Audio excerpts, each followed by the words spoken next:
Hi! Kumusta po kayo? For today video ay kakain kami sa labas. So makikita nyo, ayan bis na ako kasi tapos na ako niyan at ready na ang person. So ngayon ay pababa na kami kasi tawag na kami ng aking asawa, alis na daw. Bye-bye!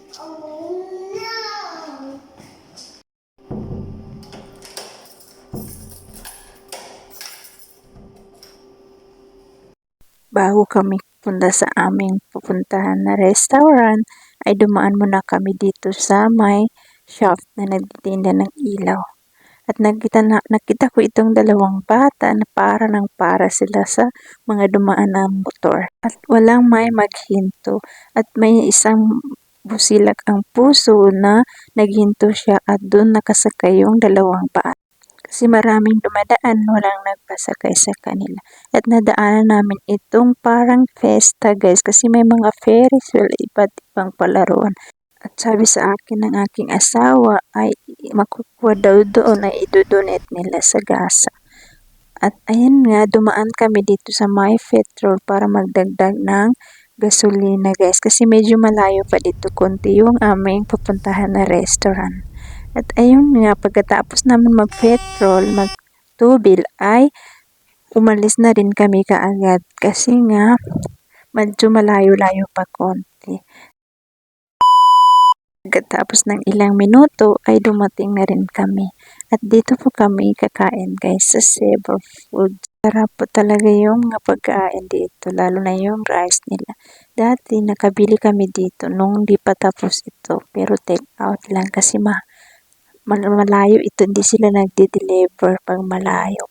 Yun ay lumabas kami ng family bonding ay dito ka naisipan na kumain. Kasi nakita ko na ito dati, sabi ko babalikan kita. Halina at pasukin na natin. Ayan yung bubungad sa inyong mga mata. Sobrang laking restaurant na ito.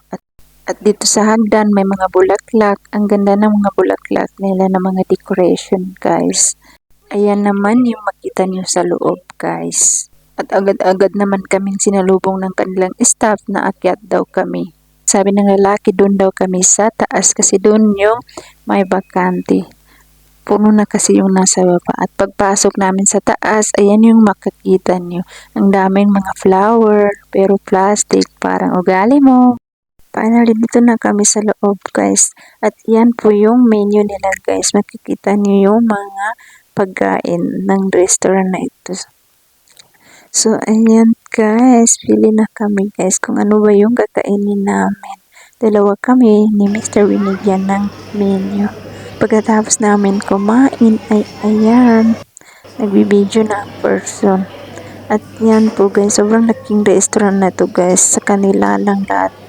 Per second floor kami guys nakakain kasi doon tinuro ng lalaki yung bakante daw. So bukod sa masarap yung pagkain nila, sobrang linis pa guys ng restaurant na ito. Kung gusto mo naman mag-relax at magpamassage, meron din silang upuan at maghulog ka lang ng pera at minamasahe ka. Pagkatapos namin kumain ay nagdiretso naman kami sa park para ilaro ang anak namin.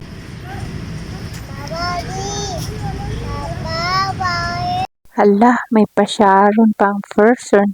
Charot. In-order namin yan at di naubos at di ko na rin nabuksan kasi sobrang laki ng isang plate nilang rice and chicken. Kaya di ko na yan nabuksan. Chicken wings yan guys. Buo pa, hindi pa nabuksan. At ayun, sabi ko iti-take out ko yan.